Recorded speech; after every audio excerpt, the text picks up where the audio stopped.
buenos días, amados hermanos y hermanas. Es un gran privilegio el proseguir en el estudio del libro de Deuteronomio. Es un libro que no nos deja sin asombro. Realmente podemos entender cómo el Señor ha tenido cuidado de cada detalle, de cada persona, de cada situación en nuestras vidas. El Señor ha tenido cuidado de la tierra, ha tenido cuidado de la condición en que nosotros vivimos, y Deuteronomio 15 nos lo demuestra.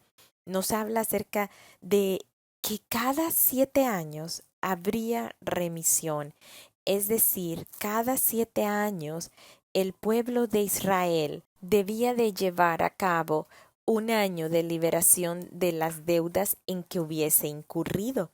Esta era una liberación que apuntaba a Jehová, era en honor a Él. Este año, conocido como el año sabático o el año de la liberación, era un año en que la tierra se dejaba sin cultivar. La tierra se araba, pero no se sembraba nada. Esto con el propósito que la tierra volviese a estar fuerte, a ganar los nutrientes necesarios para poder emprender nuevamente otros 7 años de ser trabajada y de ser cultivada. Hoy en día sabemos que esto es muy beneficioso y muy enriquecedor para la tierra, que al dejar este año sin trabajar la tierra, las ganancias posteriormente van a ser mayores si se hubiese estado trabajando, desgastando la tierra. De esta misma manera, el Señor está guiando a su pueblo a que debían hacer lo mismo con aquellos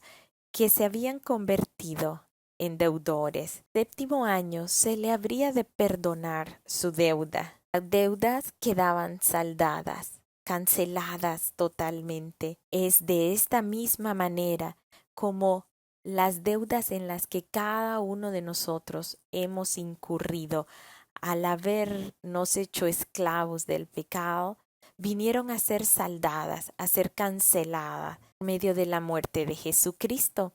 Su preciosa sangre vino a pagar el precio que nosotros debíamos por nuestros pecados.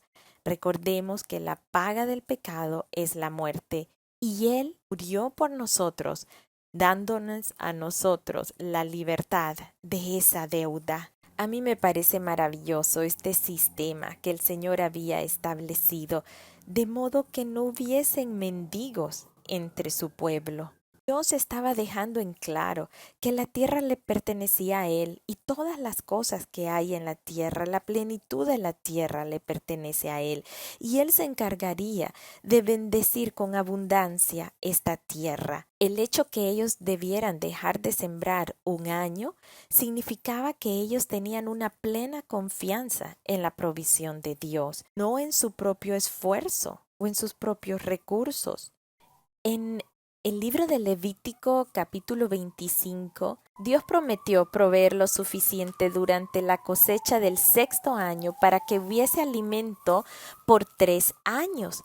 Es decir, que ese 7.º año que no se sembrase nada, iba a haber cosecha abundante, así que no era necesario esa siembra hasta el 8.º año. Y es más, esa cosecha que quedara en la tierra, allí que debía estar por ese periodo de descanso, podía ser cogida por aquellas personas de escasos recursos, por los pobres, por los extranjeros, de modo que nadie estuviese padeciendo hambre. En este capítulo de Deuteronomio 15, el Señor motiva a su pueblo a poder dar a los demás, y dice en el 7: cuando hay en medio de ti menesteroso de alguno de tus hermanos en alguna de tus ciudades, en la tierra que Jehová tu Dios te da, no endurecerás tu corazón, ni cerrarás tu mano contra tu hermano pobre, sino que le abrirás a él liberalmente, y en efecto le prestarás lo que necesite. Esto debía hacerse en cualquier tiempo. Aun y cuando solo faltase un año para llegar al 7.º año, a este año sabático, debían demostrarse dadores para ellos, con su mano extendida. Dice el 15:10 que no debían de tener un corazón mezquino y que esto atraería bendición de Jehová en todos tus hechos y en todo lo que emprendas. En el Nuevo Testamento, el libro de Juan, capítulo 6, se nos habla acerca de la alimentación de los 5,000. Allí hay un milagro de multiplicación, desde donde se alimentan 5,000 personas con solo 5 panes y 2 peces. ¿A dónde estuvo ese milagro de la multiplicación? El milagro de la multiplicación se dio en las manos de los discípulos, en el repartir, en el compartir está el milagro de la multiplicación. Y aquí el Señor nos lo dice en Deuteronomio 15, que Él iba a proveer abundante cosecha, iba a bendecir cada una de sus acciones e iba a bendecir sus emprendimientos si ellos no tenían un corazón mezquino, sino un corazón dador. Cada persona necesitada, cada persona que requiere recursos es una oportunidad para que nosotros podamos servir y podamos desprender toda dureza de nuestro corazón y de esta manera podemos llegar a ser un canal por medio del cual las bendiciones de Dios se hacen efectivas. Esta bendición que Él está hablándole a su pueblo le lleva a decir que ellos se convertirán en prestamistas a muchas naciones y ellos jamás tomarán prestado. De esta manera tendrían dominio sobre muchas naciones y nadie tendría dominio sobre ellos. Lastimosamente el pueblo de Israel no cumplió con esta ley. Ellos la ignoraron, lo cual los llevó a tener 70 años de cautiverio por parte del imperio babilónico, años en que se compensó todos los años que los israelitas no observaron esta ley. Sabemos que Dios cumple todas sus promesas, tanto sus promesas de bendición como sus promesas de juicio. Lo encontramos en Segunda de Crónicas 36:21. La tierra reposó hasta que los 70 años fueron cumplidos, es decir, hasta que la tierra hubo pagado sus sábados. Interesante notar que a lo largo de los años todos los gobiernos han implementado programas supuestamente para alivianar el índice de pobreza en los países y pareciese que esos programas no funcionan para nada. La pobreza sigue siendo un flagelo que azota a nuestros países. Todos los sistemas que se implementan vienen a causar situaciones de injusticia que vienen a traer descontento social y que permiten la corrupción de los gobernantes a costa de algo tan delicado como es la pobreza y la mendicidad. El sistema que Dios había establecido evitaría tanto la riqueza extrema como la pobreza extrema. Permitía que las personas tomaran conciencia que no eran los dueños y señores de los recursos de la tierra o de sus posesiones, sino que Dios es el dueño. De esta manera ellos podían volverse más desprendidos y mayordomos de lo que Dios entregaba en sus manos y no dueños y señores. De esta manera, cada 7º año, la deuda de los pobres era cancelada y ellos tenían la oportunidad de empezar de nuevo. ¿Cuántos de nosotros nos hemos visto atrapados o enredados en deudas? En esta época, pues tenemos las tarjetas de crédito, aparentan ser una solución en un momento de necesidad, pero que luego se convierten en gruesos lazos que nos atan, pues estas deudas van incrementando más y más con los intereses y luego vemos que no hay forma de salir de ello y nos convertimos en esclavos de esta deuda. Este sistema de esclavitud se maneja en todos lados del mundo. De esta manera funcionan también los bancos con sus préstamos en los llamados programas de ayuda social, que a la larga lo que ocasionan son estos extremos de pobreza y riqueza. Todos estos extremos vienen a ser consecuencia del pecado en el ser humano. Ninguno de estos programas de ayuda a dar buen fruto cuando su problema es el corazón humano, cuando sus intereses y su motivación es el enriquecimiento de unos pocos y la esclavitud de muchos, la dependencia de muchos. De esta misma manera, Deuteronomio 15 nos hace saber que la esclavitud no era una norma deseable para Dios. Sí se estableció como ley debido a las situaciones y a las circunstancias, pero el Señor siempre vio también para que esto no se convirtiese en algo deseable, el ser esclavo. Él no está de acuerdo con la esclavitud, así que él reguló las leyes de esclavitud. Tanto, este séptimo año también era el año de libertad para los esclavos. Aquellos que hubiesen servido 6 años, al séptimo año se le despediría libre después de haber servido 6 años. El Señor establece que se le debía dejar libre no con las manos vacías, sino que se le debería abastecer de ovejas y de vino y de aceite, de modo que ellos pudieran también salir adelante. En casos en que la persona, el que había estado en esa condición de esclavitud, deseara seguir sirviendo a su amo, lo podía pedir, pero tenía que ser ante los jueces y tenía que pasar por un proceso que era el de horadar su oreja con una lesna, es decir, que se hiciera un agujero en su oreja contra la puerta.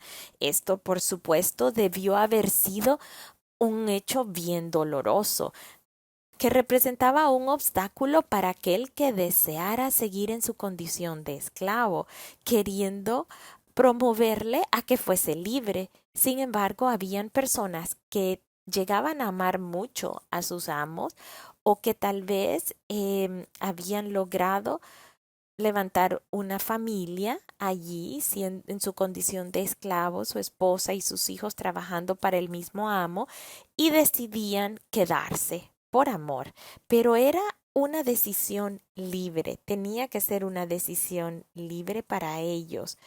Esto me hace reflexionar acerca del libre albedrío que Dios nos ha dado a cada uno de nosotros. ¿Qué hacemos con ese libre albedrío? ¿Verdaderamente deseamos ser esclavos de Cristo? ¿Ser esclavos de su justicia? ¿Quedarnos ahí apegados a Él? ¿Deseamos libremente entregarle la libertad de nuestras vidas a Cristo de manera que Él sea el amo y Señor de nuestras vidas? Esta debe ser una decisión que cada uno de nosotros hagamos por amor a Él y no por obligación. Mucho tiempo fuimos esclavos del pecado y de la muerte, mas ahora Cristo Jesús pagó el precio, el rescate, para que nosotros no tuviésemos que seguir siendo esclavos del pecado. Sin embargo, requiere de parte de nosotros que tomemos una decisión, la decisión de horadar nuestra oreja con una lesna, de modo que pertenezcamos a Él, teniendo la marca de Jesucristo en nuestras vidas, sometiéndonos a ser transformados por medio de la renovación de nuestro pensamiento, el cual se ve forjado por su palabra, siendo llenos de su espíritu, y de esta manera ser nosotros esclavos por amor a Cristo. En medio del sacrificio de Jesucristo se nos ha entregado este séptimo año a cada uno de nosotros, año en que podemos vivir por la eternidad en el reposo de entrar en el Señor, en el reposo de descansar en Él, sabiendo que Él es el centro de nuestras vidas, sabiendo que Él tiene el mejor plan para nuestras vidas y que no queremos nosotros tomar el lugar del conductor de nuestras vidas, ni siquiera del copiloto. Necesitamos despojarnos de nuestra vida para que sea Él quien la conduzca, quien la lleve y nosotros ser sus esclavos por amor, sus esclavos llenos de gozo y de plenitud, de saber que pertenecemos a un amo y Señor como lo es Dios. Tan valiosos valores y principios podemos aprender nosotros de Deuteronomio 15. ¿No es cierto? Acerca de nuestras relaciones con los demás, cómo debemos tratar a los demás con respeto y justicia. Que nada nos pertenece a nosotros, no somos dueños de nada, ni de la tierra ni de lo que hay en la tierra, el único dueño es Él. Y que la mejor vida que nosotros podemos tener es una vida de esclavitud en Dios, una vida en la que le entregamos a Él las riendas de nuestra vida y estamos gozosos y felices de hacerlo. No pasamos en contienda permanente tratando de obtener el liderazgo o el dominio de nuestra vida. No vale la pena. Su palabra que su camino y sus planes para nosotros son tan altos como la distancia entre la tierra y el cielo. Si esos planes de Dios para nosotros son planes de bienestar y no planes de mal, ¿qué hacemos nosotros tratando de imponer nuestros propios planes? Nos vamos a equivocar, vamos a fallar y solo vamos a añadir dolor y tristeza a nuestras vidas. Permitamos que sea el Señor nuestro amo, nuestro Señor. Seamos esclavos por amor. No nos vamos a arrepentir. Será la mejor vida a la que podemos optar. En Él nosotros tenemos el reposo que se requiere para florecer, para dar fruto. Damos nuestra vida de reposo en Él. Entremos en el reposo del Señor. Salmo 23 nos dice que Jehová es mi pastor, que nada me faltará. En lugares de delicados pastos me hará descansar, junto a aguas de reposo me pastoreará. Vamos cada día de nuestras vidas sabiendo que Él es nuestro pastor, que Él nos da el descanso que se necesita y nos lleva por esas aguas de reposo y nos guía por sendas de justicia, por amor de su nombre.